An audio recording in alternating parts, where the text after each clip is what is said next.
Hello everyone and welcome back into my kitchen. Come on with me, let's make this. Alright, so for our Guatemalan enchiladas, what I have here is 1 pound of 80/20 beef, and I already sauteed it and drained off the extra liquid. And what I'm going to do is I'm going to add just a little squeeze of lime juice to this. Let me crank up my heat. And what I have here, I'm calling this 1/4 of a small onion, a decent sprig of thyme, 3 cloves of garlic, and I have here about 5 sprigs of cilantro. I'm going to drop all of this into my food processor to make them into little pieces, and that's going to go into here. I also have this packet of sazon. You don't have to use it, but you can. And I'm going to go add this here. Keep in mind that this has salt. I'm going to also add in here about 3/4 teaspoon of my black pepper. Going to add 1/4 cup of diced carrot and 1 small bay leaf. I got some Mexican oregano here. I'm going to add about, I would say, 1/2 teaspoon. Got some cumin, 1/2 teaspoon. I'm going to saute this all together. Let me get my aromatics blended up. Now once I taste this, I'll figure out whether we need more salt or not.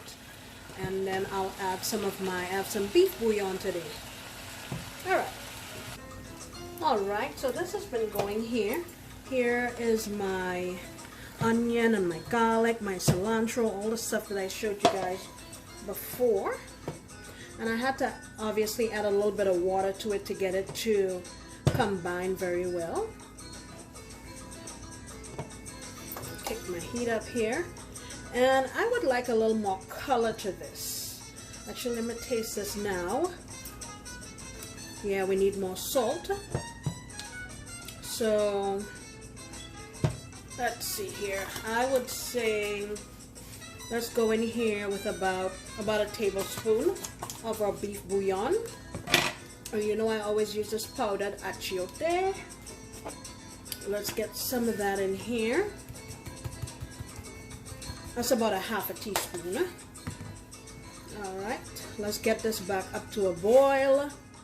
And that little bit of liquid we have in there will help everything incorporate nicely together.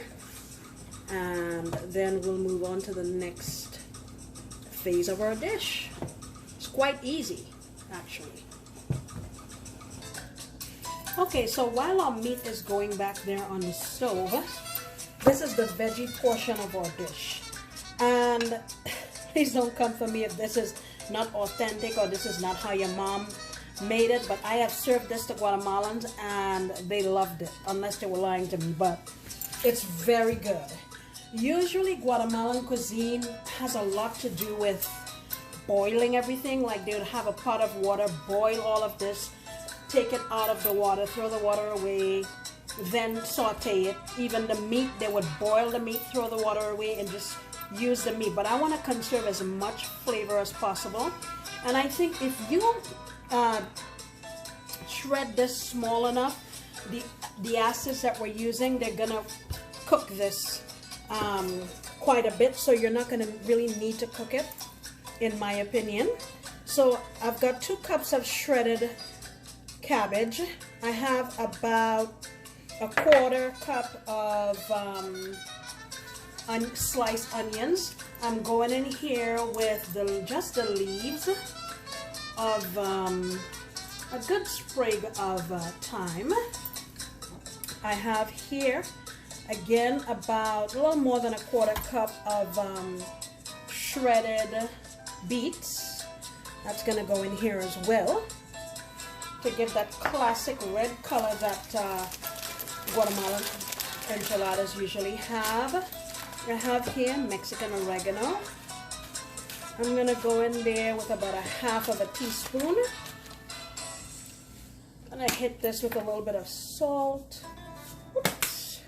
Maybe about a half a teaspoon going in with a little ACV. I would say about a good teaspoon. And the juice of half of a lime.